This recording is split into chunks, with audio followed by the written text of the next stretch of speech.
ज्योतिषाचार्य जी 12 अक्टूबर को नवरात्रि का कलश विसर्जन होना है। उसी दिन माता दुर्गा की प्रतिमा का भी विसर्जन होना है और नवरात्रि का समापन की तिथि 12 अक्टूबर यानी 10वीं तिथि को है। इस दिन कलश विसर्जन से पहले कलश विसर्जन से जुड़े क्या उपाय लोगों को करना चाहिए ताकि माता दुर्गा की कृपा सालों भर उनके घर में बनी रहे? हर हर महादेव, जय बाबा विद्यनाथ।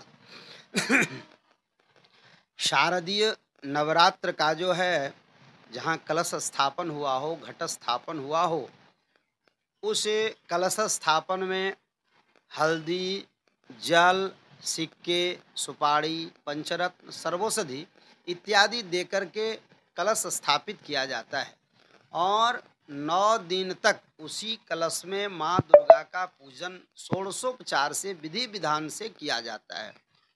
तो सभी देवताओं का आवाहन जो है वह कलश में होता है और जब हम 10वीं को कलश विसर्जित करेंगे, उसके पहले हमें करना यह है कि उसका जो जल है, उसमें जो गंगाजल रहता है, उस गंगाजल को कोई बर्तन में निकाल करके या तो फिर कलश को उठा करके आम का जो पल्लव और पंचपल्लव उसमें डाला जाता है, उस पंचपल्लव से पूरे घर में उसका छिड़काव करें।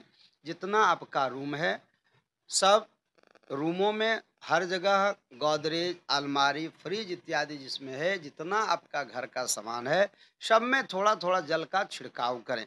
उससे क्या होगा कि आपके घर की जो नकारात्मक ऊर्जा है, उस कलश में सारे देवताओं का सकारात्मक ऊर्जा प्रवेश रहता है।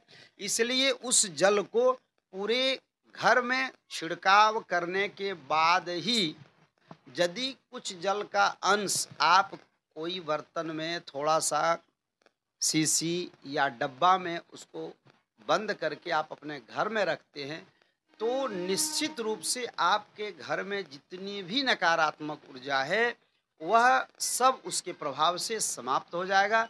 इसके बाद कलश के जल को आप जल में समाधि करा दें, जल में विसर्जित कर दें। यही कलश का मूल नियम है कलश स्थापन का। तो उस जल को थोड़ा सा रख करके आप जल में विसर्जित